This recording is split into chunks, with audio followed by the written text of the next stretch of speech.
Hello and welcome everybody to this episode of Determinate Content. Today, it's our immense pleasure to be joined by Huw Price, who is a distinguished professor emeritus at the University of Bonn and is also an emeritus fellow at Trinity College, Cambridge. And he's the author of many books and articles, including Facts on the Function of Truth, Expressivism, Pragmatism, and Representationalism, and Time's Arrow and the Archimedes Point. But today we'll be discussing his book Naturalism Without Mirrors and also his work on Global Expressivism. So before we get started, the question I ask to everyone who's on this interview series is, how did you end up doing philosophy, and why do you think it's a worthwhile thing to do? Well, it was, as for many people in philosophy, it was a bit of an accident. When I was an undergraduate at ANU in Canberra in Australia in the early 70s, I had to do 4 subjects in my first year. I thought I wanted to be an astronomer, so I did physics and pure and applied maths, and for some reason I chose philosophy as the 4th one. And then 2 years later, when I decided to drop the physics and concentrate on pure maths because I was enjoying that more, I needed a couple of other courses to make up a major.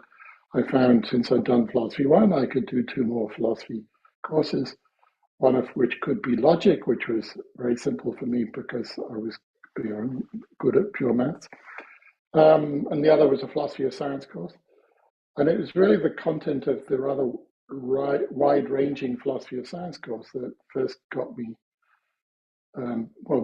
began to get me hooked on philosophy. I mean, reading people like Quine, for example, Two Dogmas. But then it was still quite a slow process after that. I was able to spend a 5th year studying philosophy at the end of my degree. At that point, I was heading to Oxford to do a master's in maths. But a chance meeting with Hugh Mellor, who was then a young lecturer from Cambridge University visiting ANU, helped to steer me towards philosophy and also to some of the particular topics in philosophy that I've ended up working on. And so a couple of years later, I ended up moving from Oxford to Cambridge and switching from maths to philosophy and doing my PhD with Hugh. Mm. And did you work on philosophy of science then when you started, or? Well, when I already had some interests in time, and I mean, of course, in physics as well, because remember, I wanted to be an astronomer. And so when actually, the year I was in Oxford, it was a wonderful year for pursuing some of those interests because I was in the Maths Institute there, and there were people like Roger Penrose there, and people interested in what we now call foundations of philosophy of physics. And so there were some fascinating meetings to go to. And so that environment helped to encourage my interest in philosophy and foundations of physics. But my interest in time had already been encouraged. It was in an honors seminar on time at ANU in 1975 that I first met Hugh. He was working on his book on time at that point. And so that was a natural interest to pursue. He'd also written a well-known book on probability. So it was natural for me to sort of pick up that interest too. And I actually ended up writing my PhD thesis on probability, defending what we'd now call an expressivist view of probability judgments, like it will probably rain this afternoon. Mm. So it was, in some sense, I went in that direction because of Hugh, but the view I ended up defending was in some ways different from his. Mm-hmm. And what do you think about the second component of that question? Why is philosophy a worthwhile pursuit? Okay, so if I wanted to answer that from a sort of selfish point of view, I mean, it was worthwhile for me because, it was fun, and I had the sense that I had more ideas than I ever did in pure maths. I mean, compared to my peers, I was pretty good at solving problems when other people set them for me in pure maths. But I don't think I ever had the sense of having an idea. Whereas in philosophy, rightly or wrongly, I thought I was having ideas. So the field seemed more fun for that reason. So that's a sort of a selfish answer to the question. In general, I mean, I don't think I've got any big picture answer to the question, why do philosophy? Except rather trivial ones, like interesting questions which are of the kind that we think of as philosophical, crop up in lots of places, particularly at the borderline, sort of at the kind of more abstract end of many other disciplines, including physics, obviously. And so there are interesting issues which simply arise naturally in the process of other sorts of academic pursuits, which need the distinctive kind of generality and logical rigor and so on that philosophers can bring to the table. Right. And then, of course, once the whole business has got going, then again, like any other discipline, it sort of self-generates its own questions, and some of those are interesting. Yeah. All right. So yeah, you mentioned you had lots of ideas in philosophy, and I think that's I think we will get into those now. So well, I only said in comparison to the lack of ideas in pure mathematics. Yeah. But one of your very big ideas throughout your career is this argument against dividing language into representational areas and non-representational areas, and this is very much part of this book we're discussing, Naturalism Without Mirrors. Could you say a little bit about what this bifurcation or division amounts to, and why you think we have to get rid of that? Okay, but it's first I should give you a little bit of history.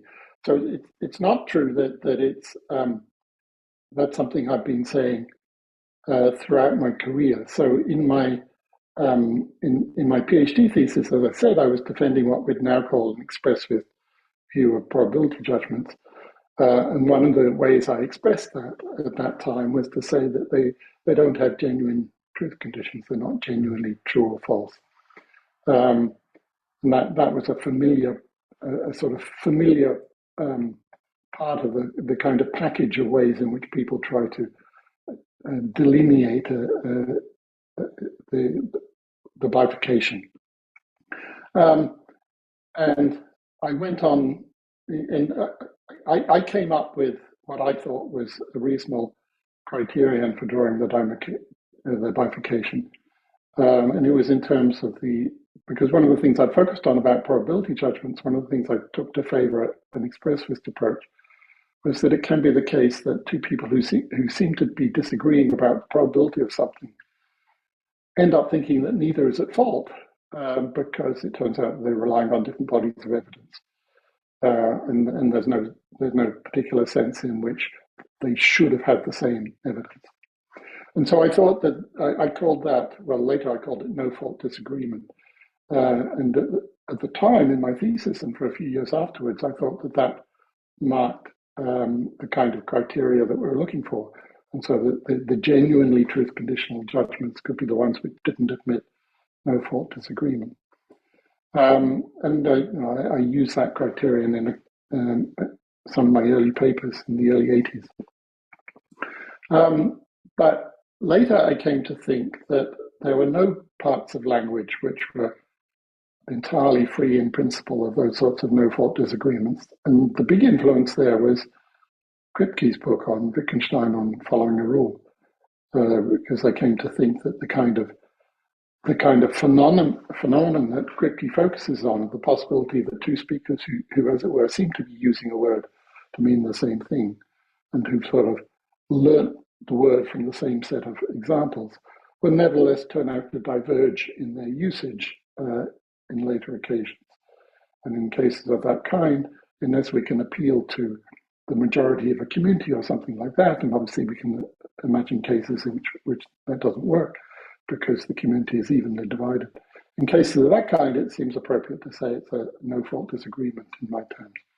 So I came to think that no-fault disagreements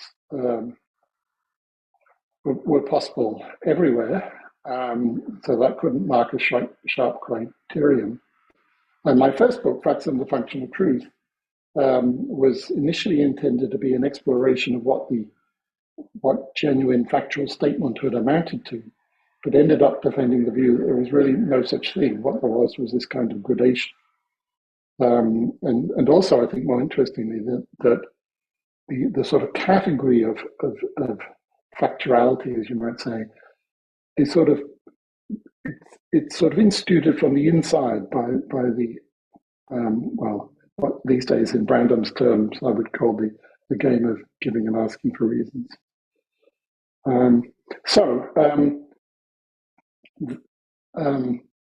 That's why I didn't always believe that there was no useful bifurcation thesis, but I did come to that view pretty early.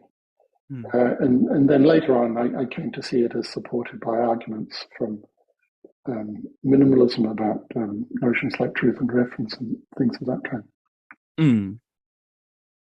Right.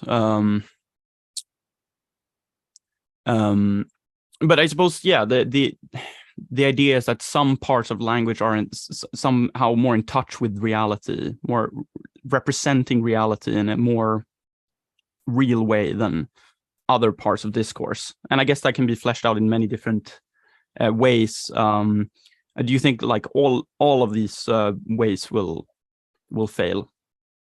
Well, if we're trying to do it in terms of notions like truth and fact or reality, for that matter, I think they'll all fail. What I don't deny, and I've never denied, is that there's a job that some bits of language do that other kinds of mental and internal states, both in us and other creatures, also do, of, so to speak, keeping us in touch with our physical environment. But I came to think that it was very important not to distinguish, not to confuse that task with the sort of task we're thinking of when we say in general of language that we're trying to say how things are, or we're trying to get the facts right, or we're trying to speak the truth and things of that kind. Because I think those Latin notions, fact and truth and so on, they belong to a language game which is much, much broader than the bits of it which, in some sense, have the biological function of keeping us in touch with our environment. And so that's where we get. You had a question on your list about my distinction between I representation, E representation. So that's where that comes from. And the terminology, I only started using it in well, more or less at the time of naturalism without mirrors. But I'd been drawing that distinction in other terms for at least 15 years before that. There's a piece from 2004 in which I draw. No, I mean 1994, in which I draw what's effectively the same distinction. So, just for the listeners, what is an E representation, and how does that relate to an I representation? First of all, these are, well, one way to get at the motivating thought is in terms of the idea that, and this actually has become a more familiar idea recently. There's been some experimental work on it, but the idea that in disciplines like cognitive science and philosophy, the term representation is not univocal, and it's actually used in a much wider range of different ways than people are conscious of. And so what I was trying to do was to mark at least one important distinction among those different ways. And I wanted to mark it because I think it's the one that people trip over when they're approaching expressivism and looking for a way to characterize the view. And so the distinction as I drew it, which was intended to be a distinction not between two precise notions, but between two sorts of clusters of notions. So E and the labels E and I were deliberately ambiguous. So E can stand for environment or external or something like that. And so the sort of paradigm case of an E representation is the state in the frog's visual system or brain that helps it to determine whether there are flies or other sorts of tasty things flying around. So that's something which clearly, in some sense, has a biological function of tracking something in the creature's environment. That's an E-representational notion. An I-representational notion, a good I-representation notion for us is truth, because or fact, because it's a notion which is useful throughout the game of giving and asking for reasons. Throughout that game, it seems reasonable to say that the creatures playing that game are interested in finding out the truth, how the facts are. And so that's an example of what I call an I representation, where I can stand for internal or inferential, because some examples of I representation notions include the ones you get in that sort of inferential tradition. Mm. But that's not the only example. It can also be a kind of syntactical or computational notion. Mm. And something like Chomsky's work might be a good example. Mm. There's a nice passage that I quote from Chomsky, I think it's in the introduction to Naturalism Without Mirrors, where Chomsky is warning us against the idea that all bits of language have a simple function of referring to the external world. Right. And so reference, in that sense in which we use it throughout the esoteric language game, is another I-representational notion in my view. And so in particular, we shouldn't confuse reference or denotation with this sort of tracking notion, even though it's nevertheless true that some bits of language do, among other things, do for us what the visual system does for the frog. Hmm. Yeah, so I guess some of the bifurcationists want to insist that like some areas of language are tracking, and it's virtue of this tracking that they represent the world. So like moral talk doesn't have this causal covariation with the environment, and therefore, like on a causal theory of reference, it doesn't pick anything out. And what would you say is the difference between your bifurcation between like the merely I representational and the E representational, and a sort of a causal account of content, which says that areas of language represent reality insofar as they track parts of it? Well, I think the main thing wrong with it is it's missed the possibility of a much more plausible view, one which separates the notion of reference as we use it throughout the esoteric language game, or the notion of truth, from anything which can be built on tracking or causation. So I think that those sorts of approaches are, in effect, trying to squeeze two different projects into one box. And one thing I like about that metaphor is that it chimes nicely with some work which I draw on from Sellers. I think Sellers was onto the same point when he distinguishes two distinct notions of truth. One that he thinks of in terms of picturing, and thinks of also in terms of pre-human animal analogies, and the other meaning something like correct assertability, which is applicable throughout the language game. Mm-hmm. And he says that these are different things, and they belong in different boxes. Mm. So there's no hope at all for some sort of cross-categorical linking or reduction of some sort that some people have hoped for. I think not, and I think it's a mistake to be trying for one. Interestingly, one of the pieces I've written recently is a response to a piece by Alan Gibbard from 2015, in which Gibbard says he's a global expressivist. We can perhaps come back to what he means by that, but that he's a local quasi-realist. And what it turns on is the fact that he says that in the case of naturalistic discourse, he wants to identify those two notions, denotation or reference, and tracking. I think that's a bad move, and among other things, it's even by his standards, it's a category mistake because he Hmm. says explicitly that he's an expressivist um, about reference or denotation, and Mm. the whole point about expressivist is that um, we're not interested in asking the question, what is reference? We're asking the question, what do we do with this term or concept? Right. Yeah, so tying on to that, so one of the things that you really go against in the book and elsewhere is this notion of big R representationalism and sort of big R notions of reference and representation. And could you say something about what is that?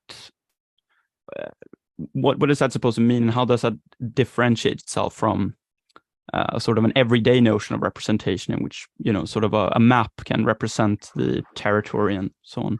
Seems that we Okay, use those notions. okay. So um, this is one of the places where I'm happy to coast along in Simon Blackburn's way.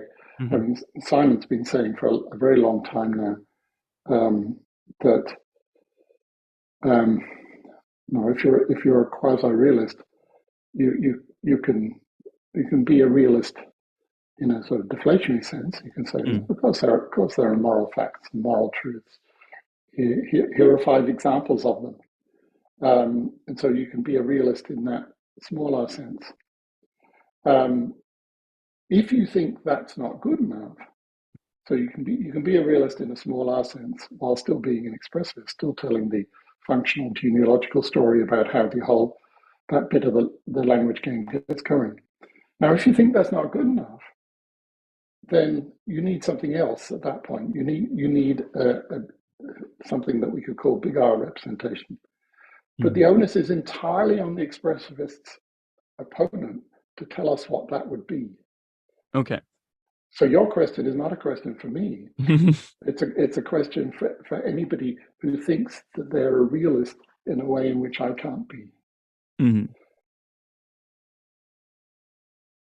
Um, yeah, so I suppose one way of understanding is that it's a sort of it's a general relation between language and the world with a certain nature and an explanatory purpose. Would you say that's a good way of? Well, yeah. So um, if you had some other story about language and the world, Mhm. I would want to ask you what you meant by world in that case. Mhm. And then presumably there would be a number of options. I mean, these people might want to identify world with naturalistic world, or they might want it to be broader than that in some senses. Then, if you had some story uh, about truth or reference or something like that, told in terms of some sort of relation between language or thought and that sort of world, then that's a way in which you might try to construct your big R representationalism. Mhm. But then my question would be, well, I, I mean, what problem do you take it to be solving? Mhm. And if we expressivists have already given an adequate story of what terms like reference and truth do in the mouths of ordinary people, why should we think that we need anything else of this kind? Mhm. Right. Okay, so I want to go back to something relating to Gibbard. So you mentioned global expressivism, and you mentioned that you had some sort of dispute about the appropriate extension of that term. But could you say what is global expressivism, and why do you disagree with Gibbard on his appropriation of this terminology? Well, I don't disagree with him about that. What I Mm. disagreed with him about was about being a local rather than a global quasi-realist. You see, he wants to say that there's a kind of bifurcation in the notion of reference, Mm. in the sense that in the case of naturalistic discourse, it's the same thing as tracking, whereas for other kinds of language, say normative language, then it's something that we tell a story about in terms of, two terms are co-referential if they have the same use rules. And I say in general, but no, look, that characterization will work just as well for naturalistic vocabulary, without us having to identify reference with trend. Oh, okay. So that's the dispute about whether we want to be local or global quasi-realist. But Gibbard's characterization of what it takes to be a global expressivist, he says that what it turns on, and I like this characterization. Well, I'm sort of paraphrasing and reconstructing a bit, but what it amounts to is something like a global expressivist is somebody who thinks that there are no cases where we can simply say that in saying P, we're expressing a belief with the content P, where the content is something which is, so to speak, sort of available to us for explanatory purposes in advance of the story that we tell about the use of the terms in P. So, and as he says, it's closely related to Brandam's characterization of a pragmatic stance.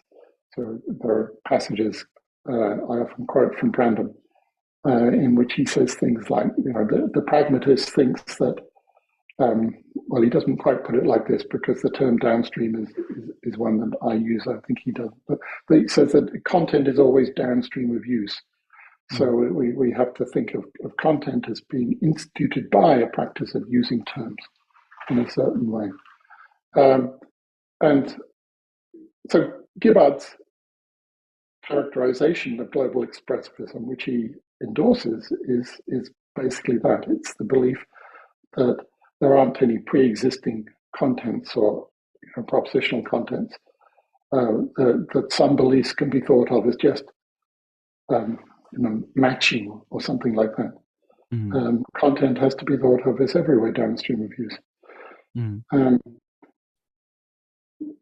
So yeah, I think that if you want a sort of one-line description of what global expressivism amounts to, that's a good one. Okay. Although the kind of descriptions I give in recent work tend to be, in some senses, a bit. They're a bit more involved than that because I've been interested in pulling apart the different sorts of ingredients which are typically part of the expressivist mix.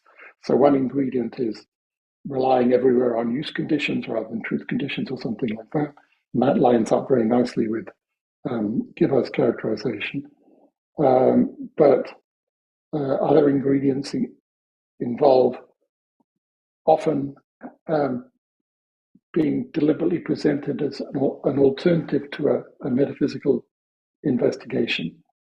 So the expressivist is always interested in the use of a term or the function of a concept, not in the nature of something. Another very, very frequent, if not universal, feature of the view, in my view, is what these days I call the practical relevance point. And this is very nicely illustrated by the case I started with, that of probability. As many people have recognized, one of the big challenges for an account of probability is to explain why our probability judgments line up with our credences or degrees of belief in the way that they obviously do.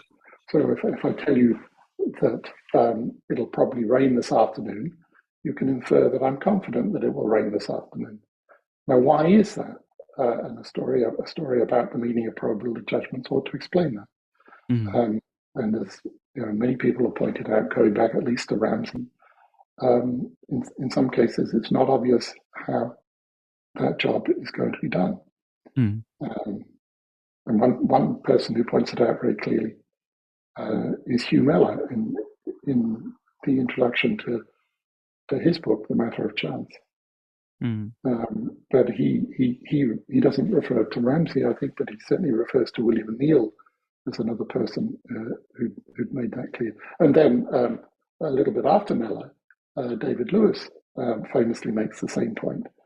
And so he has this principle he calls the principle, which sort of describes the relationship, intuitive relationship between beliefs about chance or probability and credence, and says in effect that if we don't put that principle in at the beginning of our account of probability, then we're going to have trouble putting it in later. So one of the advantage of an expressivist or a neo-pragmatic account is since it starts with the practical stuff, it's got a natural answer to that problem. And this is a very, very familiar point in the case of normative or valuative expressivism, because in those cases, the sort of standard first pass story is that evaluative judgments express motivational states. And so the link between evaluative judgments and motivation is in there from the beginning. Right. Whereas notoriously realists have problems with it. So, I think I was already using those two cases in my thesis. Certainly the probability one. Maybe the evaluative one only came in later, but certainly in the facts and the function of truth, I was sort of considering the two cases in parallel in order to bring out the commonalities, including that one. There's this same issue, the one I now call practical relevance, in both cases. And I now think that it's pretty much a universal advantage of expressivist accounts that they solve practical relevance issues which other accounts make mysterious. I mean, for another example, quite a general one, think of dispositional properties. I mean, there are reasonable grounds for thinking that basically all properties we use, at least in natural science and psychology, are dispositional properties. Dispositional properties ground expectations. So if I believe that the glass is fragile, then I expect it to break if I drop it on the floor.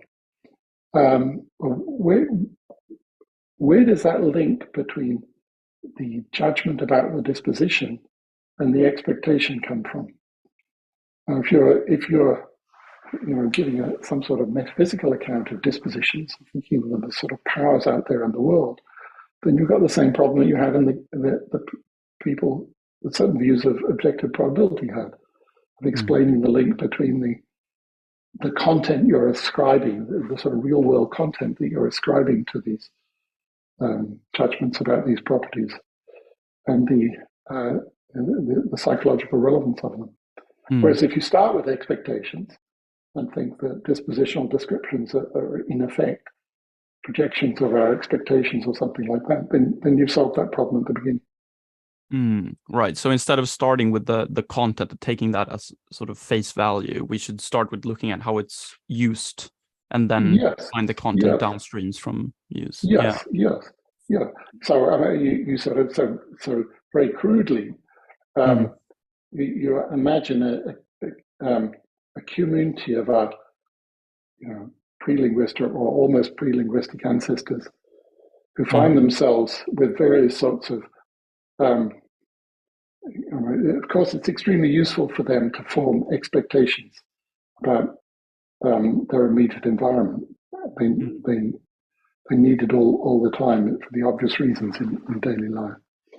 Right. It's extremely convenient too for them to be able to signal to others what those expectations are, and to be able, in effect, to argue about them. Right. So that they can form expectations based on the wisdom of the tribe, as it were.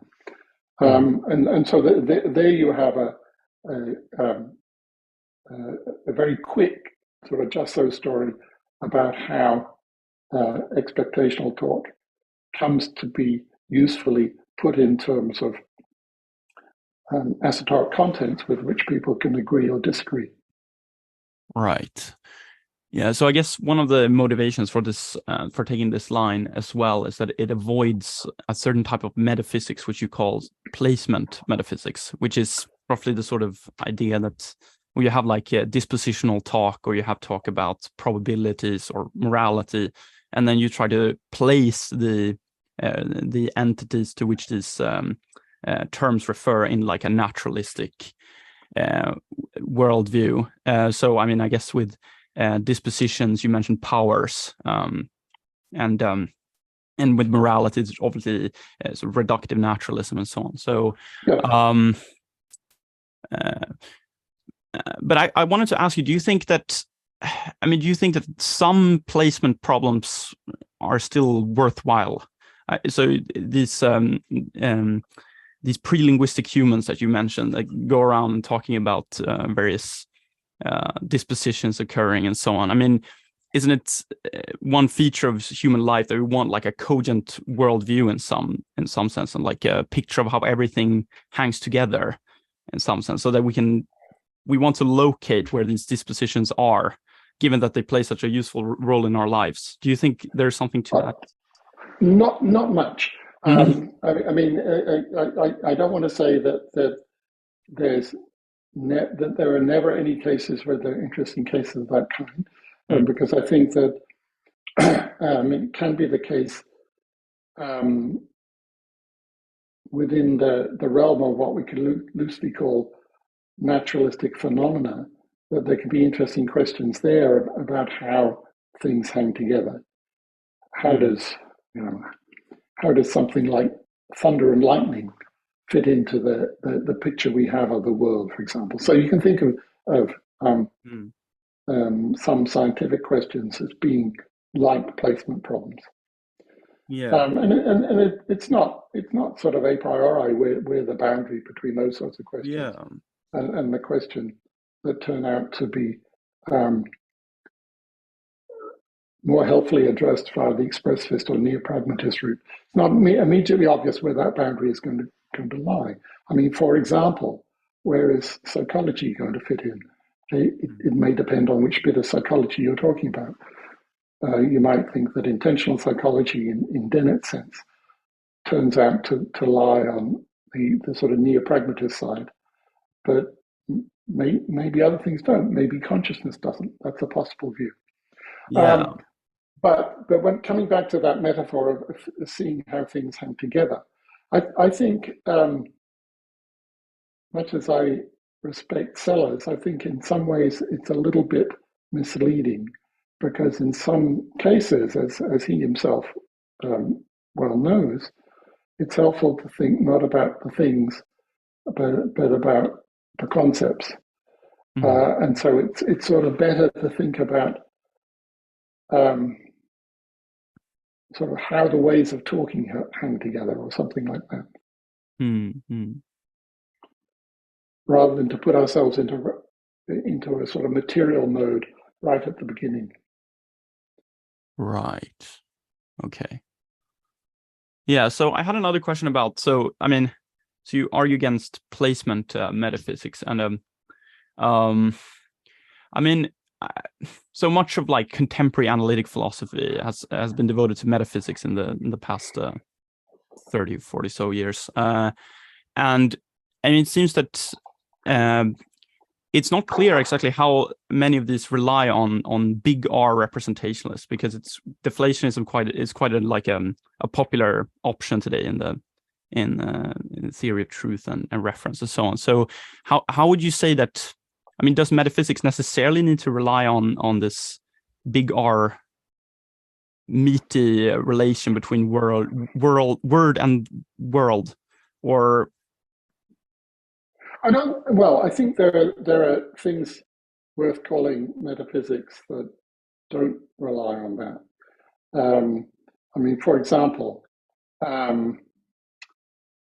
you can be a subjectivist about that, or a pragmatist about probability talk, in the sense that I am, in thinking that it all gets started um, from sort of projections or states of uncertainty on the part of creatures like us, whose welfare depends on what happens to us in the future. While at the same time recognizing that what can get built on top of that, what can have lots of interesting structure, And so the study of that structure, both in a descriptive sense and in a kind of sort of modeling a possibility sense, can certainly be an interesting project. So part of that project is something like what Strawson called descriptive metaphysics, sort of characterizing the structure of an area of concepts or something like that. So I don't see any reason to be opposed to that. I mean, one way to make this point is in terms of the Canberra Plan, which was the sort of alternative way of approaching placement problems, which I thought of as is my sort of main opponent, the kind of thing I was trying to present an alternative to back in the 90s in particular. So in the Canberra Plan, there are basically two steps. And the first step, you sort of regiment everything that you take to be true of whatever your target term or concept is, say causation, perhaps. And then you form the so-called Ramsey sentence, a long conjunction which combines all those things you take to be true. That's the first stage. So I mean, there's nothing in my approach which has any objection to that program of regimentation, or at least no specific objection. I mean, there are other, there are various worries that people might want to raise that I might want to agree with, such as the question as to whether it depends on a strong form of an analytic synthetic distinction or something like that. But apart from those general worries, I don't think my kind of global expressivists need to have any particular objection to it. But then the second stage of the program is to ask the question: well, what satisfies or makes true this Ramsey sentence? And at that point, I think that there's no particular reason to expect a non-trivial answer.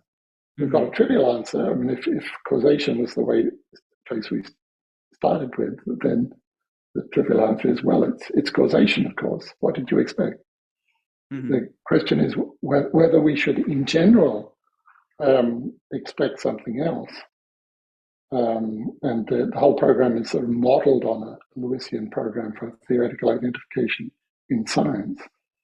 But I'm inclined to say, well, science is a very special case in that there is a program of examining the nature of things, and there's a sort of causally guided program for which can, in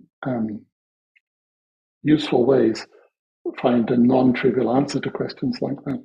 Right. I don't think that there's any reason to think that's true in general. Right.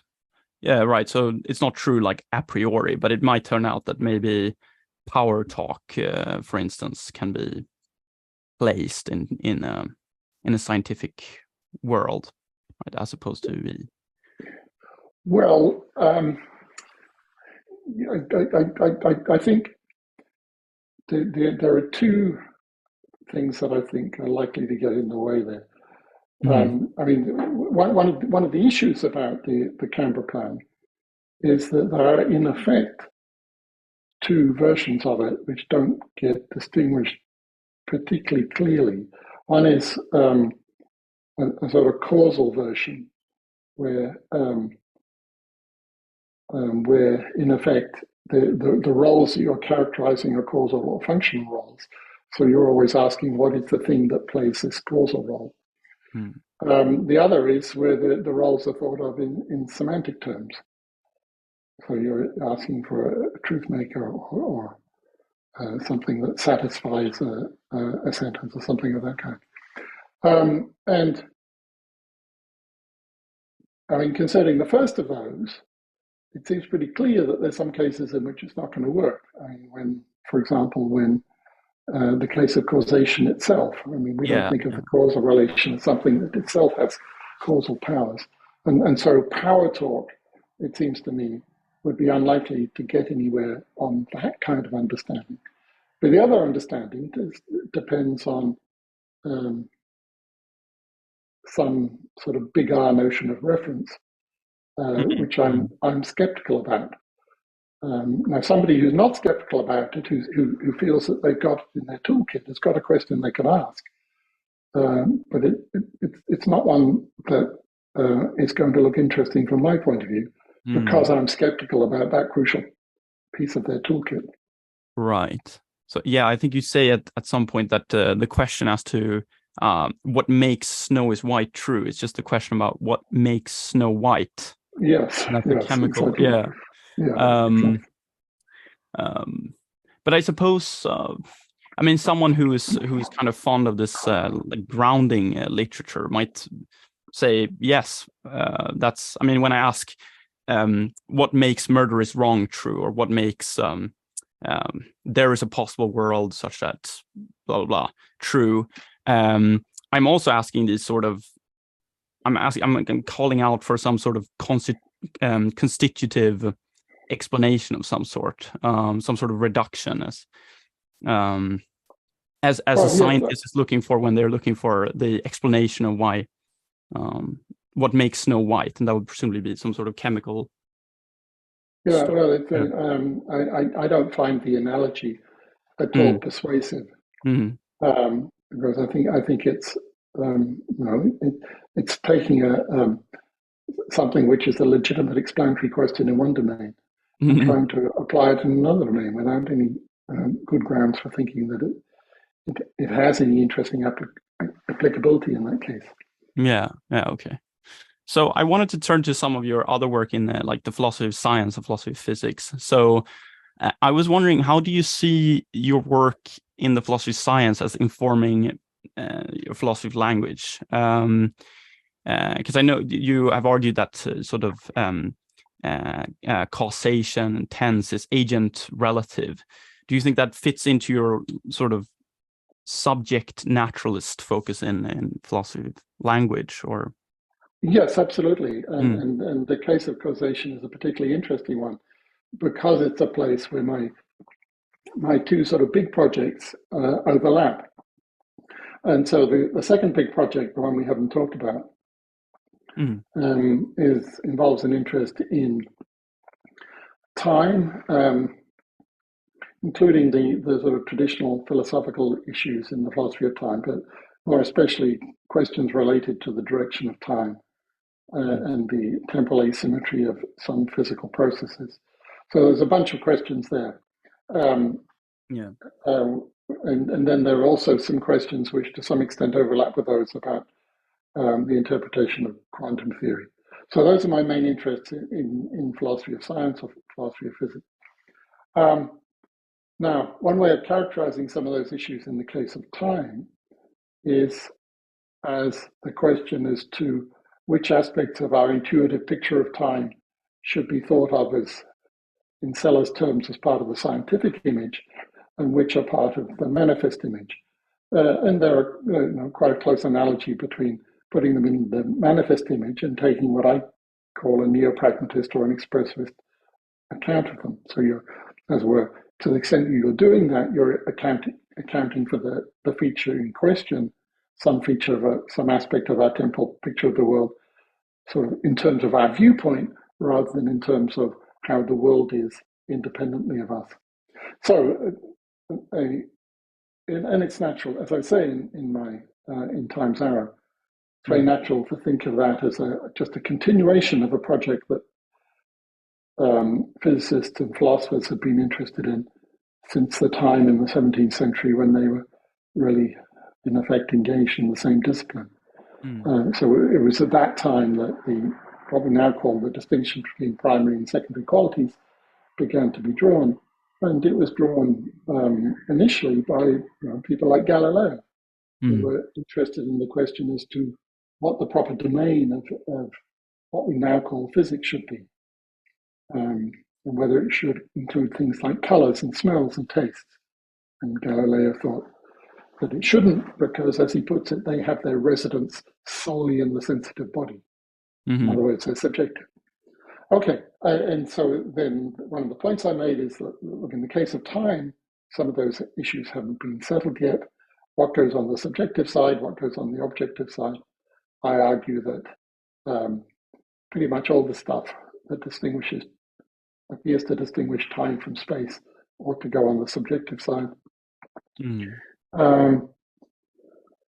Okay, but then we can ask the same question about sort of notions closely related to time, including causation. Now, one of the questions there, a good question, an important question for anyone who's approaching causation from a sort of metaphysical direction is, where does the time orientation of causation comes from?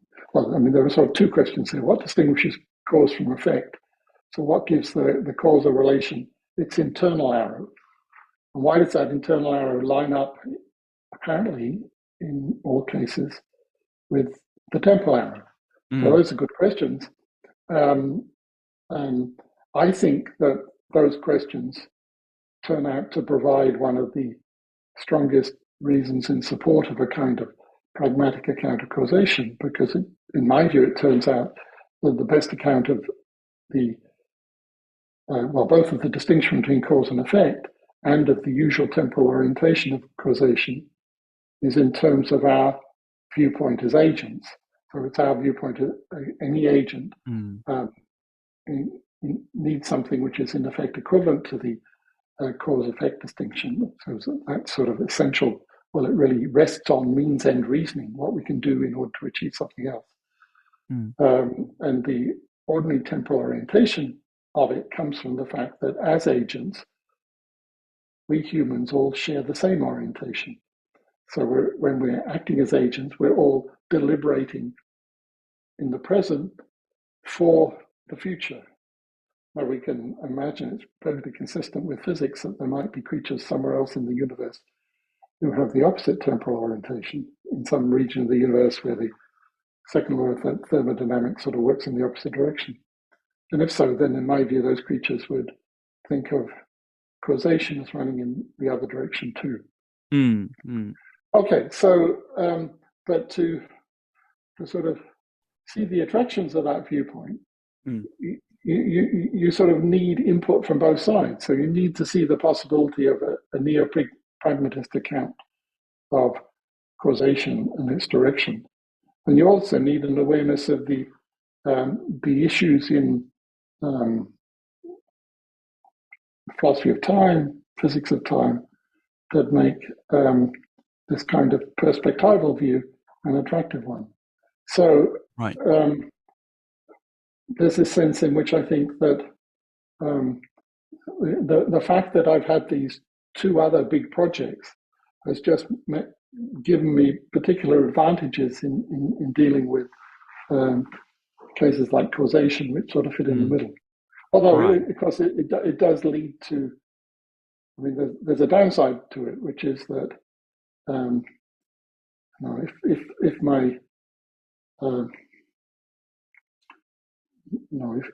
my critics are people who don't sort of have the advantage of having both these perspectives, then they can fail to see. It's much harder for them to imagine creatures with the opposite temporal orientation than it is for me, because of my history in thinking about these issues. And also, how does your sort of philosophy of language and global expressivism view your how does that impact your view of your work in the philosophy of physics? Like what do you think what do you think is the status of these questions about whether causation is agent relative and about the nature of time, if not as a sort of metaphysics? This is like a descriptive metaphysics, as you mentioned earlier. So there are a couple of parts to answering that question. One part is to say that like all the sort of projects that my kind of expressivist or neo-pragmatist is involved in, there's a sense in which it's a kind of first-order naturalistic project, because it's interested in explanation of an aspect of human linguistic behavior. And of course, it approaches that from a naturalistic standpoint. assuming that we're natural creatures in a natural world. So in that sense, there isn't any kind of tension, because there's a natural home for the question about causation, as I want to raise it, within a naturalistic, a broad naturalistic inquiry, one that includes inquiry into our own behavior. The issue that perhaps you have in mind is that if you're a global expressivist, then of course you have to be expressivist about the language of science as well. And that can sound as if it's some sort of circularity. And some people try to make it into a vicious circularity for a global expressivist. There's an argument which is sometimes called the no exit problem. It's suggested that the expressivist needs to be able to step outside the circle, have a standpoint, from which to state his or her views, to which the view doesn't apply. Of course, I had to deny that, and say, well, there is a circularity, but it's not a vicious one, and it's one which is familiar in other areas of the human sciences, say linguistics, where of course you have to use a language when you're doing linguistics, but nobody thinks that's a problem. So I think it's, but nevertheless, there is a sense in which natural science is privileged for a global expressivist, because after all, as I said a moment ago, the questions are ones that we raise from the standpoint of a naturalistic inquiry into our own behavior. But so in a recent piece, I distinguished sort of two senses of privilege, and say that I take science to be privileged in one sense, but not the other. So I think I call the first one standpoint privilege, which means that it's privilege in the sense that the questions are being raised from the standpoint of natural science. And yes, natural science is privileged in that sense, but it doesn't have the second kind of privilege I call ring fence privilege. So the ring fence means that there's a fence around it, means you can't inquire inside that fence. And I say, no, we don't have privilege of that kind, and we don't need it. And that's the point at which I make the analogy with linguistics. And I mean, neurology would be a good example. The fact that neurologists have to use their brains like the rest of us when they're conducting their inquiry into the nature of the brain doesn't in any sense invalidate the whole enterprise. Right. So science is a privileged perspective, but it's not absolutely privileged in some. Yeah, it's privileged in the standpoint sense. But in the standpoint sense. Yeah. Right. Yeah. So I wanted to end on another question. So you have been involved in sort of work on future intelligence and existential risk and that sort of stuff. So you're the academic director of the Center for the Study of Existential Risk at Cambridge, and the academic director of the Leverhulme Center for Future of Intelligence. And I was. I should say. Okay. That's all in the past now. I'm now retired from Cambridge, and those jobs or descendants of those jobs are being done extremely ably by other people. But you have been involved in that sort of. Yes. I was one of the co-founders of the Center for the Study of Existential Risk, and I was the sort of lead PI on the grant that established the Leverhulme Center for the Future of Intelligence. And so you have this. You're thinking about the future and how to make it better. And I thought about Richard Rorty. So he definitely had a sort of a normative ambition with his pragmatism, and that we should like set the mirror aside to start thinking about how to make the world better for our descendants. I think he said something like that. So do you have a similar aim tying those areas of your work together with global expressivism? Do you think it might be help us lead better lives in some sense. I don't think so. And Hmm. an obvious objection to Rorty would be, no, if we didn't have to move the mirror aside, I mean, if if there weren't good objections to representationalism, there's it's not at all clear why we couldn't both be representationalists and be interested in improving the future. Hmm. It's not as if we have to stop walking when we want to chew gum. Hmm. Uh, as someone as able as Rorty very nicely illustrates, I think. So I think there's something. It's a little bit of a sleight of hand, that sort of the Rorty move. No, of course, I admire his sort of practical instinct, his um, desire to steer the conversation of humanity in good directions. I mean, in my own case, it didn't come from any deep sort of principal place. It was just that when I first moved to Cambridge, more or less by accident, I just found myself in a position to make a difference and to help to make some things happen by sort of acting as a catalyst between initially just two other people.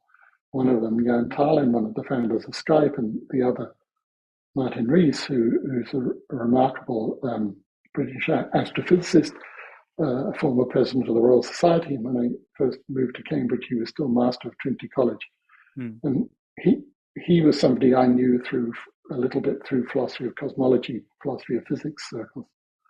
But I just found myself in a position where I suddenly knew these two people, both high achievers in very different ways, who both had an interest in catastrophic risk, especially catastrophic risk associated with new technologies. And I've always enjoyed being a little bit of an academic entrepreneur and helping to make things happen. So I thought, oh, well, here's a possibility. Perhaps I could introduce these two people to each other and see if we could make something happen to steer a little bit of the huge expertise of Cambridge towards some more work on these problems. And so that's where it all came from. And of course, it turned out to be extremely timely. And what were fringe issues 12 years ago when I started, such as extinction risks from AI, and now not only on everybody's lips, but on the tables of presidents and prime ministers. Yeah. So it was simply this accident, well, a combination of the accident and my enjoyment of the entrepreneurial side of academic life. But I always said that my role in the two centres was just as a kind of enabler, not as an academic expert. There are a few small things I've been interested in and have written about which are relevant, but by and large, there hasn't been much connection between my own philosophical interests and the work of those centres. Right. So your entrepreneurial work is not the practical term, sort of properly conceived, but philosophically. No, that's a nice way to put it. Yeah.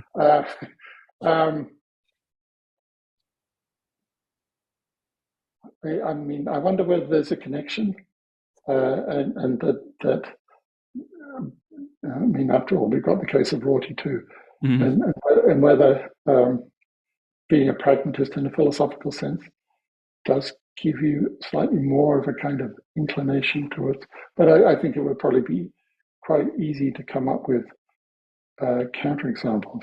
There are some pretty famous supporting examples. I mean, think of Dewey, for example. On the other hand, I think Peirce was notoriously impractical. So yeah, I don't think we're going to come up with a general thesis here. Right. Yeah. But I want to thank you so much for this interview, and yes, thank you for coming on. So, well, thank you. It's been a very enjoyable chat.